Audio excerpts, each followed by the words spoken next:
Today is not merely about talking about the Superman media that did exist, but it's also about talking about the Superman media that might have existed, were history a bit different. Jordan, I'm going to take you back to the 1990s, and I'm going to tell you about several men. I'm going to tell you about this documentary I watched, ultimately, called The Death of Superman Lives. What happened? Why are you bringing up such painful memories? I've just, last year, finally, recovered shaking. This was a street fight. People were scared of this movie, just like they were scared of Batman. Tim is really, I gotta be honest, I think one of the only people who could really do it justice because he understands it. He's lived it. Man, he would have knocked it out of the park. Tim was really gearing up for that, was really excited about it. So, from that perspective, it was a big disappointment because I think he would have really stretched in a way that he hadn't yet. And maybe hasn't, since I don't know, he hasn't really made that movie. Tim Burton's Superman would have been something quite unique and probably something we'd still be talking about. Cue the trailer. If there's a trailer. I'm hoping there's a trailer. Okay, we're going to play it now. So, okay, Jordan. So this documentary, this section of my thing is going to be less about me telling you about the movie, because the movie is a documentary. It's more about the story of this thing itself. So, before we dive headfirst into this, bullet we dodged. That's what the video is called, by the way. I need to ask you a question, Jordan. Do you know the story about that time Tim Burton almost made a Superman movie? I know that there were spiders and there was what's his name from National Treasure, Nicolas Cage was going to be Superman. That's about it. Excellent. Okay, perfect. So you're gonna blink a lot as I tell you this story. So, and a person just up top, there's a much better version of this story told by Kevin Smith.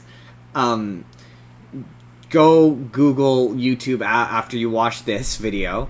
Go YouTube Kevin Smith Death Superman Lives, or some Tim Burton Superman, some variation thereof, and they'll bring up him talking about it. He does a much better version of this. But long time ago, back in the 90s, Kevin Smith was asked if he would look over a script for Superman, or asked what he would do for Superman. And what he kind of wrote initially was kind of like a version of Superman Lives. It had most of the Justice League in it. It had Batman was in it. Like, about midway, Superman dies, and there's a big scene where Batman announces it to the world over like a big screen, and the bad guys were Lex Luthor and Brainiac. And involved in the making of this movie is this producer called Jon Waters. And Jon Waters, I won't repeat some of what he said because it was crude, but Jon Waters had 3 rules for this movie. He's like, I got some directives for you if you're going to move forward on the process. Some things I want you to do and don't in the script. He's going, 3 things. Okay, I said, all right. He's going, 1, I don't want to see him in that suit. 2, I don't want to see him fly. And 3, he's got to fight a giant spider in the 3rd act.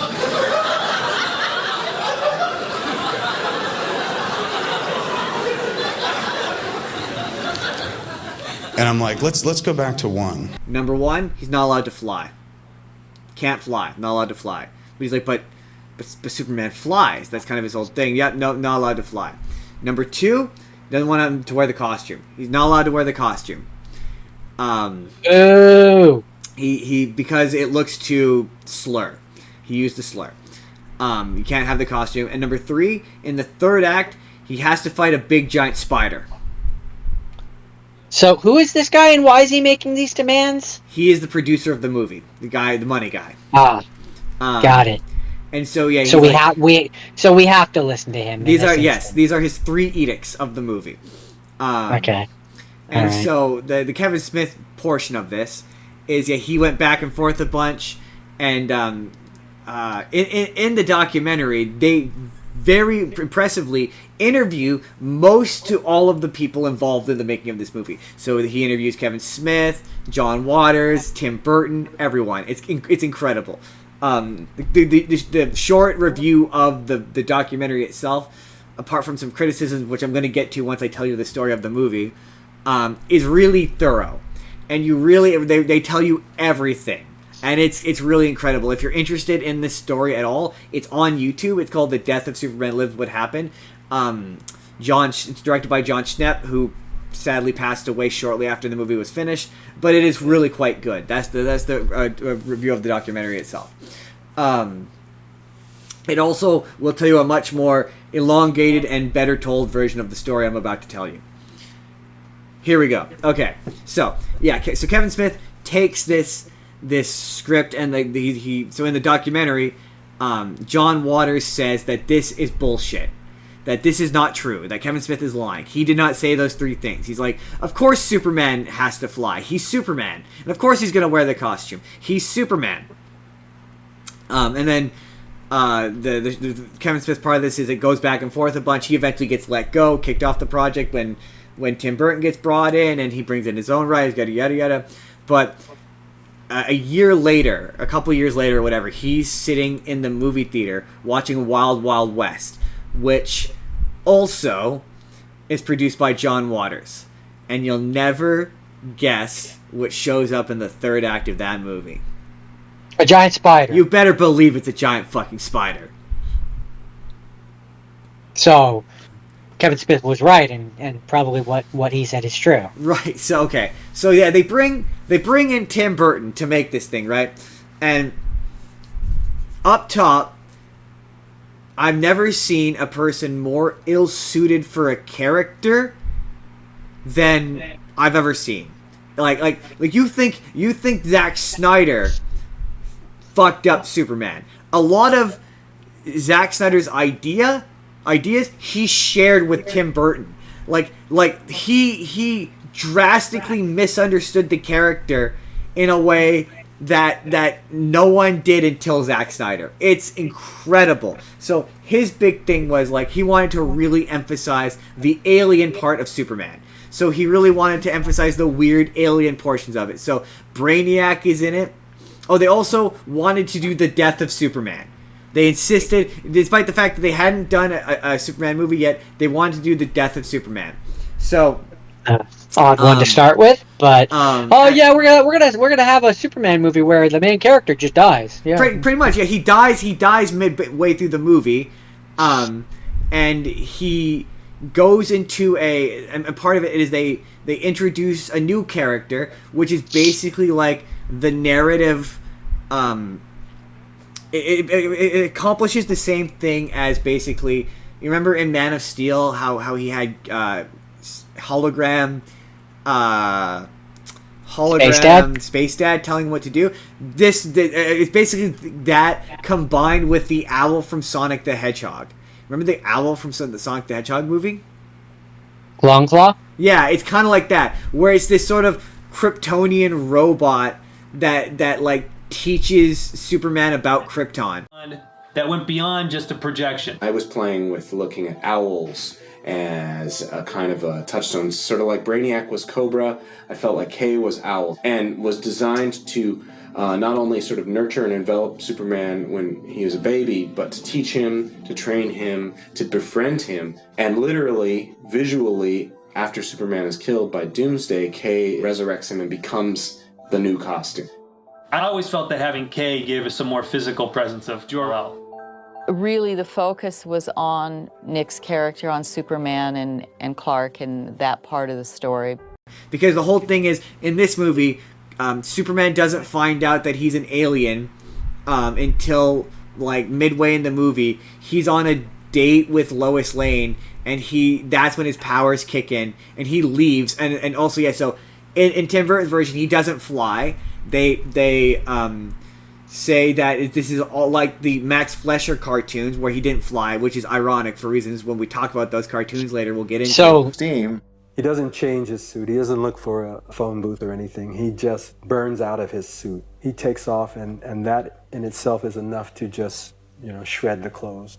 Tim wanted more of a visceral, physical punch that you saw in those Max Fleischer cartoons, which is sort of a adaptation of what Siegel and Schuster's original Superman was.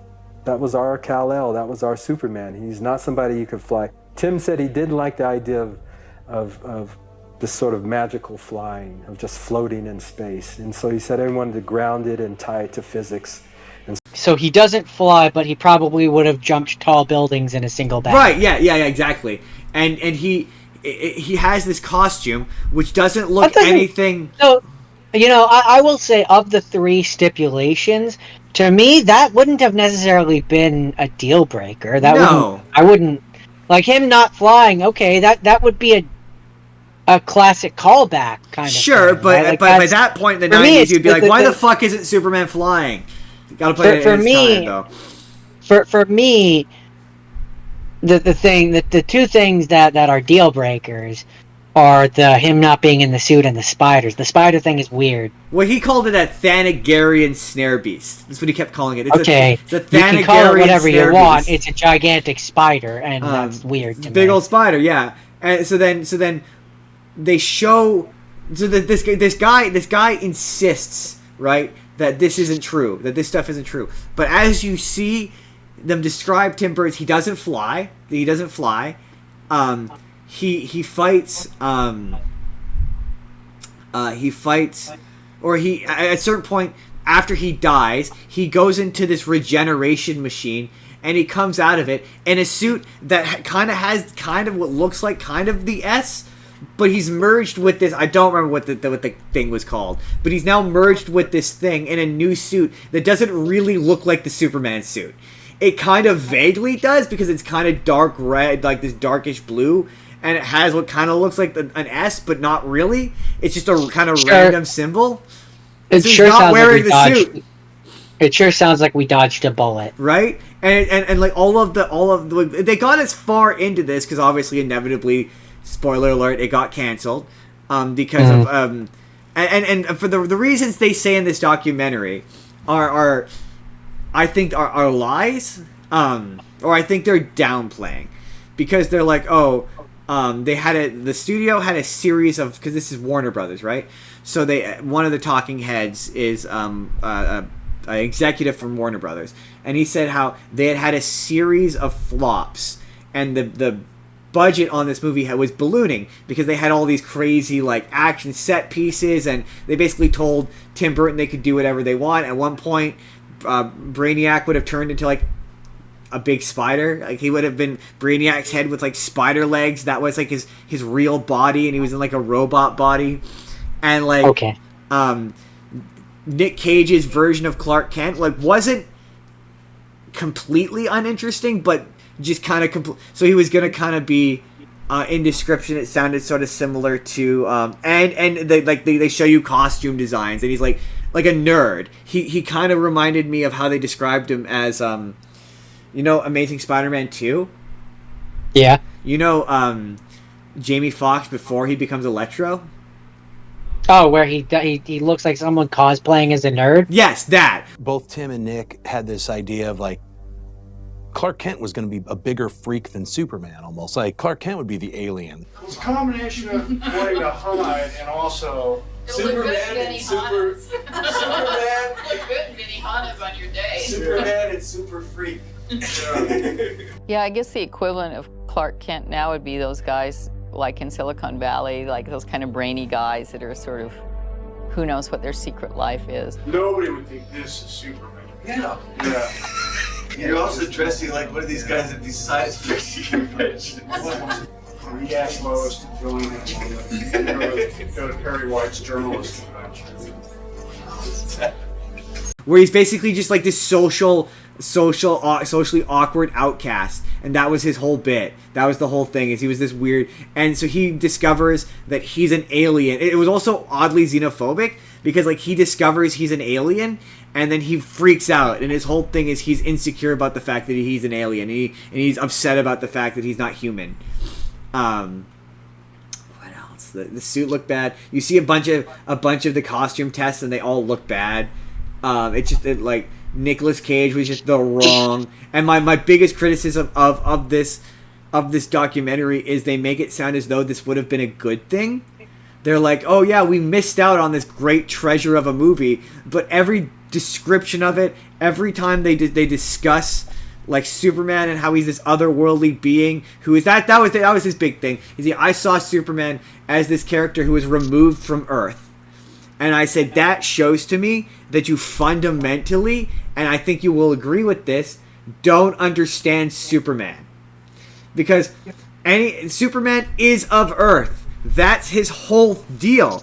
Like, yes, he's from another planet, but his characteristics and his base are Earth. His entire point is he's a metaphor for immigration. So the point is, yes, he comes from somewhere else, but much like an immigrant who immigrants to your country, he integrates into society and is the same as everyone who lives there. Right, exactly. That's the point of Superman. Right? So it really a lot of his ideas and a lot of the Superman dying and like him being this, like they had this image of this what was essentially a processional funeral for Superman. And I'm like, it just kind of sounds like Zack Snyder took a bunch of Tim Burton's ideas, and all of the shit that they said would have been awful back then, they ended up making into Man of Steel, which again we're going to talk about Man of Steel later.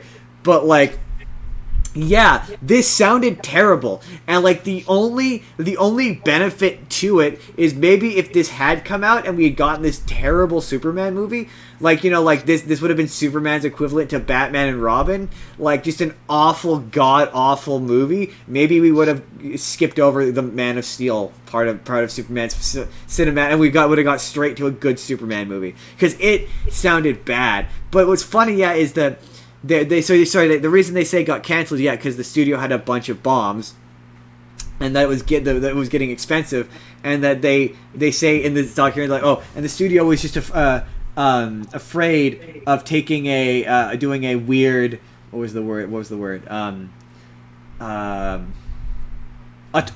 that's the word, a weird auteur singular vision idea for the character. They weren't ready to take a risk on that. And it's like, well, that's probably because he ruined Batman. Oh yeah, that's right, I'm bringing that back.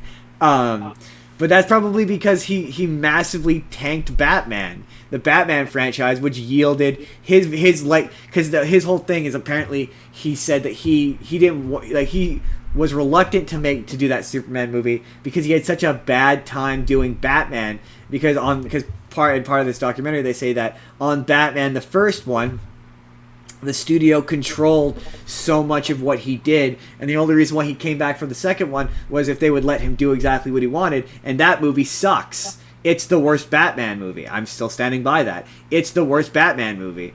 And so my theory is that they canceled this because they didn't want to let him ruin Superman, which is what he would have done. Like, I've just sort of scratched the surface of this movie because we have to move on of what this movie was going to be, but just like, go check out The Death of Superman Lives if you just want to see how Tim Burton would have absolutely ruined Superman, and we dodged a bullet. That's the name of the video.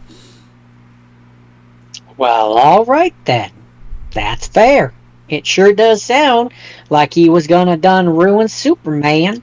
Do you think, just based on this on the limited which you've heard, does it sound worse than what Zack Snyder inevitably did? I mean, yeah, it does. For reasons that I'm going to defend. Here's the thing that'll make you guys all stick around. I'm gonna defend Man of Steel a bit today. I'm gonna defend it a little bit. It does, but I think. Really, the one thing that Man of Steel has, which this movie that you're describing would not have had, is it has a good Superman. He doesn't play Superman, and he's not a good Superman in that movie. But Henry Cavill has the capacity to be a good Superman. Put a pin in that, because I don't agree with that for Man of Steel. We're gonna we are gonna talk about Man of Steel. Put a pin in that, because I don't agree with that sentiment about Man of Steel. I've changed. That That he's not a good Superman? No, that he's not Superman. Because I do think, having watched a wider history of Superman, I actually do think he's a better Superman than we gave him credit for. In Man of Steel, Batman versus Superman is a different animal. It's a different animal. We'll touch on that later. But yeah, the point is, Nicolas Cage would have been an absolutely terrible Superman, and the only reason why you think differently, is because you didn't see how terrible of a Superman he would have been.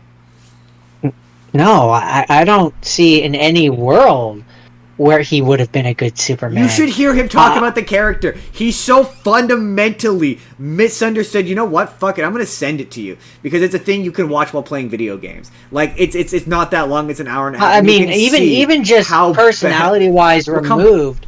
I'm just saying, looks-wise. No, it looked bad. I don't even see him as Superman. Like he had a horrid long. Like they were like, oh, I know. He was in the Flash. You saw him in the Flash. Yeah, he had that horrid long hair. Yeah, it looked awful. Like he doesn't look like Superman. Like they show you awful. They show you a bunch of costume tests in the documentary, and they all look bad. No, there's at one point when the costume's together, and you actually see him with the crest, that it kind of looks passable, but I'm gonna send it to you because we'll talk about it again for next week when we talk about Superman.